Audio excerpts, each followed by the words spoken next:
दिखावा करने की जरूरत नहीं है। मैंने पाँव छूने का दिखावा किया है तो आप कम से कम आशीर्वाद देने का ही दिखावा कर लेते। संगीता कहाँ है? आपके घर में होगी। मेरे घर में होती तो मैं इस घर में नहीं आता। कहाँ छुपाया उसे? मैंने उसकी गलती को छुपाया है, उसे नहीं। तो घर से भागने के लिए भड़काया होगा तुमने। ये आप कैसी बात कर रहे हैं? बिल्कुल वही बात कर रहा हूं मैं जो करनी चाहिए। ये मेरी बहू होने का अधिकार मुझसे मांगती रही, मैंने इसे बहू नहीं समझा तो ये मेरी बेटी को किसी की बहू बनने लायक नहीं रहना चाहती। भाऊजी, इसने चालाकी से काम लिया, संगीता को भड़काया ताकि वो घर से भाग जाए। संगीता ने गलती की थी, लेकिन ये अगर मेरे घर को अपनी ससुराल समझती तो ससुराल वालों को भी अपना समझती।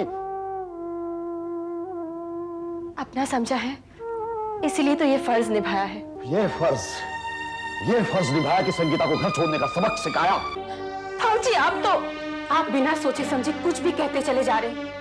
आप ये भी तो सोचिए कि अगर आरती चाहती तो संगीता को बदनाम कर सकती थी। अरे दाग छुपाना गुनाह कैसे हो गया? इसका गुनाह यह है कि ये मुझे किसी न किसी तरह नीचा दिखाना चाहती है। आज मैं इस घर में इसके सामने खड़ा हूं और ये अपनी जीत महसूस कर रही है।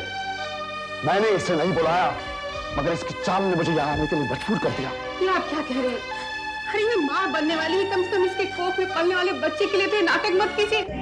नाटक की आदत इसे है, मुझे नहीं। विशाल से शादी करनी थी तो प्रेग्नेंट होने का नाटक किया। मेरे घर की बहू बनने का हक चाहती है तो संगीता को घर से गायब करने का नाटक कर रही है।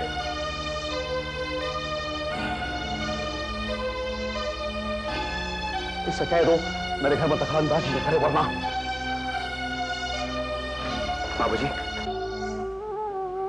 इसने आपके घर के मामलों में इसलिए दखल दिया क्योंकि वो उस घर को अपना घर समझती है, लेकिन आपने इसे गैर बनाकर उस घर से बेदखल होने के लिए मजबूर कर दिया।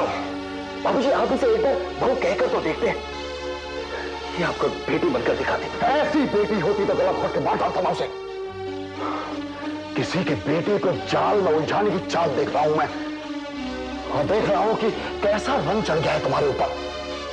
इसने तुम्हारी बहन को घर छोड़ने के लिए मजबूर कर दिया और इसे तुम होना नहीं साबित करने की कोशिश कर रहे हो। इससे तो अच्छा होता कि मैं तुम्हारा बाप ही नहीं होता। बाबूजी, इतनी बड़ी बात कह दी आपने,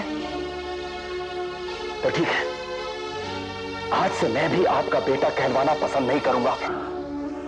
बाबूजी, मैंने तो वो घर हमेशा के लिए छोड़ दिया था, लेकिन इसके कहने पर मैं वापस लौटा था। लेकिन आज के बाद मैं उस घर का रास्ता हमेशा के लिए भूल जाऊंगा। दरार पड़े हुए आईने में टूटे हुए रिश्ते देखने से तो बेहतर होगा कि रिश्ता ही तोड़ दिया जाए।